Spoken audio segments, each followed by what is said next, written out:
I inherited the lighthouse from my uncle, a man I barely knew, and whom no one in the family liked to talk about.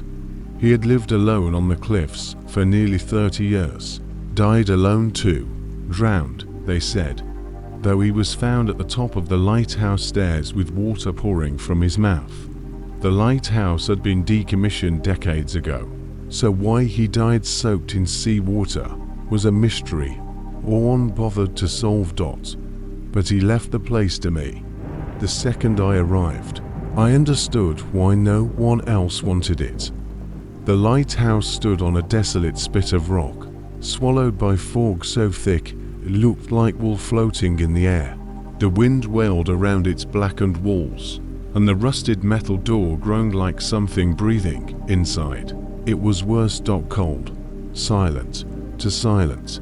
Every step echoed not upward into the tower as it should, but downward, as if the stairs led deeper than the foundation itself. At the top of the spiral staircase was the lantern chamber, and the lantern itself, a massive iron structure, antique and strangely ornate. Its glass panels were etched with spiraling symbols I didn't recognize, patterns that seemed to move if stared at too long.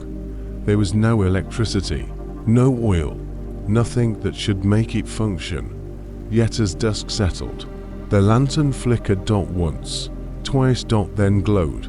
A dull, sickly blue radiance filled the chamber. That was when I first heard it. A voice carried across the sea, deep, slow, calling. I couldn't understand the words, but my bones vibrated with them. I backed away from the lantern, and the fog outside the windows began to swirl, as if something massive was moving through it. I went downstairs and locked the door to the lantern room. Then I made my second mistake. I stayed the night. Around midnight, the foghorn sounded.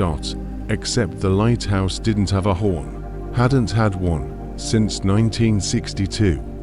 The sound came again, low and drawn out, vibrating the entire tower. Bo oh oh oh oh oh. Then I heard footsteps on the metal stairs above me, slow, deliberate, wet. I grabbed the old fire hook and crept toward the stairwell. Water dripped down from the level above, dripping rhythmically onto the steps like a heartbeat. I whispered my uncle's name. The footsteps stopped, then started again, descending. This time I ran, bolted into the storm outside, and didn't stop until I reached my truck. As I slammed the door shut, the lantern lit up behind me. The beam wasn't blue anymore. It was black, a void-colored ray slicing through the fog, illuminating nothing but making shadows writhe along the rocks. And through the fog, illuminated by that impossible light, I saw shapes, figures walking across the water toward the lighthouse. Tall, emaciated, with lanterns embedded in their chests glowing faint blue like the light in the tower.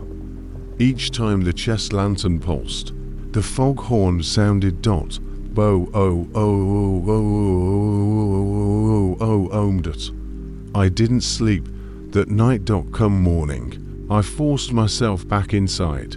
I had to understand what was happening, had to know why my uncle stayed here for decades. In his room, under the bed, I found a journal soaked in dried salt.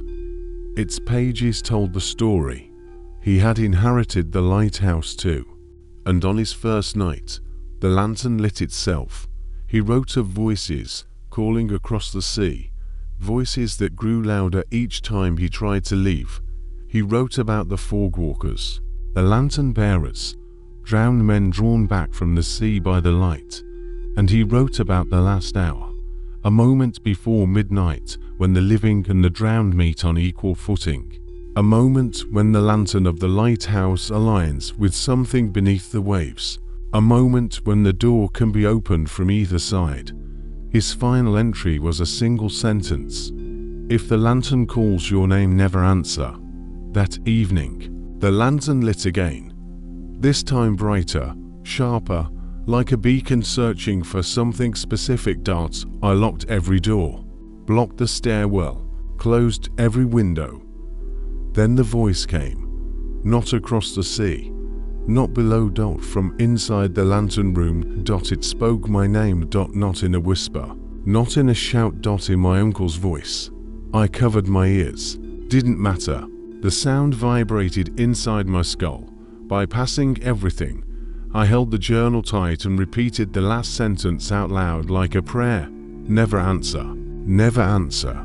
Never. Something slammed against the lantern room door. Metal bent inward, as if struck by an enormous wave.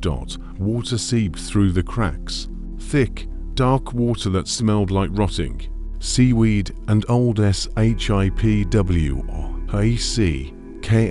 Another slam. Another. The door buckled outward. I ran to the base of the lighthouse, but the front door was already open. Fog poured inside, and through it stepped the lantern bearers. Their chests glowed brighter with each step. Their faces were swollen and pale, seaweed tangled in their hair, and I saw my uncle among them, his chest glowing brightest of all, his empty eyes fixed on me. He opened his mouth, and the foghorn sounded from inside his lungs.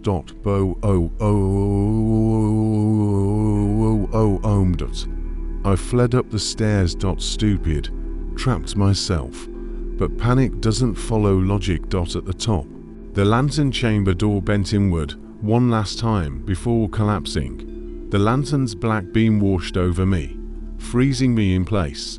I felt it reach into me, searching. A voice inside the lantern whispered, "Your hour has come." Hands cold, slick, corpse pale grabbed my arms and legs. I was being pulled toward the lantern, toward the light, toward whatever lay on the other side. I screamed and grabbed the only thing I could reach, my uncle's journal. Inside was a rusty lighthouse maintenance key, long, sharp. I plunged it into the lantern's largest panel. The glass shattered, and the black beam snapped out of existence. The lantern bearers shrieked. One by one, their chest lanterns flickered and went dark. Like dying stars, they fell backward, dissolving into seawater that washed across the floor and down the stairs. The fog outside thinned. The storm eased. The lighthouse fell silent. That was 3 weeks ago. I boarded up the door, shut the place tight, refused to return. But every night, at exactly 11:59 p.m., 1 minute before the last hour, the fog outside my window glows faint blue, and I hear a voice across the sea, my uncle's voice calling my name. I haven't answered. Not yet, but the lantern is calling more insistently every night, and I don't know how much longer I can resist.